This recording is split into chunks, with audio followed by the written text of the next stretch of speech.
In the world of Rathe, special attention is given to items and armaments, carefully constructed by talented crafters to be the best they can be. Weapons are meticulously hammered into shape and sharpened. Armour is polished to a mirror finish, and gems are gingerly placed in position to give an item a grandiose beauty. But of all the creations on Rathe, what is considered to be the strongest?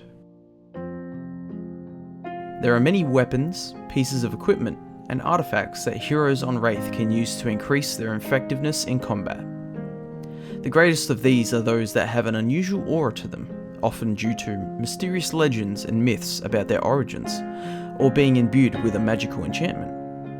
Many of these artifacts are lost to time, hidden away by either choice or circumstance, but many still see the light of day, and are actively used in the present timeline of Rathe.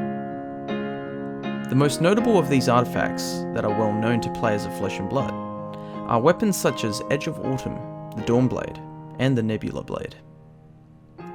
The Edge of Autumn was once belonging to the founder of Clan Ikaru, and was kept on display in a temple after her death until it was taken by Ira to wield in her journey for vengeance. A powerful blade, the strange curse is taking its toll on Ira's well-being, slowly corrupting her over time. The Dawnblade, a thin sword with a bright gold hilt in the shape of rose vines, was blessed onto Dorinthia during her awakening ceremony. Adept at sword fighting, and with the blessing of Sol behind it, the Dawnblade is a force to be reckoned with in the hands of Dorinthia.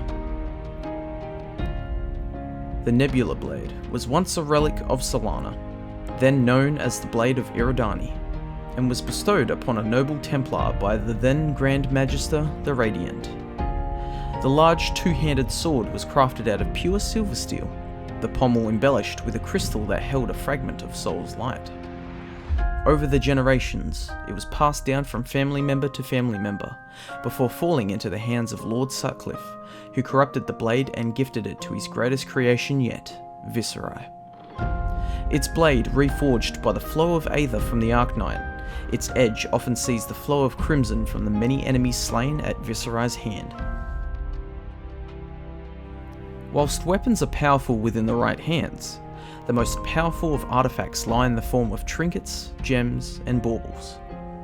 Many Flesh and Blood players will know the likes of fabled cards such as the powerful Heart of Fiendal, the mysterious Eye of Ophidia, and the corrupting Arknight Shard. These gems are all rumoured and theorised to be pieces of the Old Ones, ancient elementals that walked the lands of Rathe long before humans ever did, meaning their value is high, and their potential power even higher. But there is one artifact that many will overlook, highly underestimating its potential. This item, whilst its true origins unknown, is so incredibly powerful that it most likely became damaged during the times when elementals still walked on Rathe. This artifact is known as the Cracked Bauble. The Cracked Bauble was once not cracked at all, its true strength is still intact. But how do we know the original power that the bauble once held within? Our biggest clue to this would be to look at what the card for the Cracked Bauble does in the game itself. The card, just like the other fabled cards, Heart of Fiendal, Eye of Ophidia, and the Arknight Shard, has the card type of resource, meaning its intended purpose is to be used to draw strength and energy from.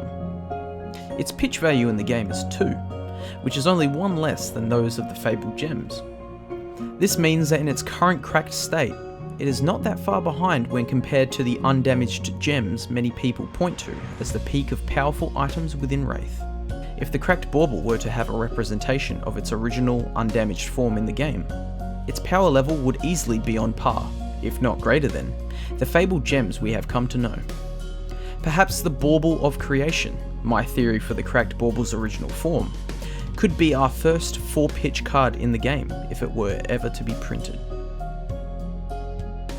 The origins of the creation of the bauble I believe ties itself neatly into my theory as to the origins for the fabled cards from each set, assuming a similar story is true for the bauble. In my previous video where I discussed who I believe Fiendal was, I stated that the evidence points to Fiendal being an old one of the many powerful elementals that roamed the land of Rathe before humans first arrived. It is also a theory of mine that the Heart of Fiendal, the Eye of Ophidia, and the Arknight Shard are all fragments of the powers these elementals hold, being metaphorical representations of parts of their being. Following this theory, we can then say with some confidence that the Cracked Bauble is also imbued with the power of an Old One. However, as we now know of the potential true power that the Bauble once held, we'd have to assume that the Old One connected to it is of massive and unspeakable power as well. Is the Bauble of creation tied to the beings or beings that created the land of Rathe itself? All signs seem to point to yes. Such power that the Bauble once held may have been very well too strong for its own good, leading to powerful entities purposely damaging it to weaken it. After all, anyone capable of controlling such power could rival even the Old Ones themselves. So, what do you believe to be the true origins of the Cracked Bauble? Is it truly the strongest artifact within all of Rathe? Or was this video all just an April Fool's joke? Until next time, play hard and hit harder.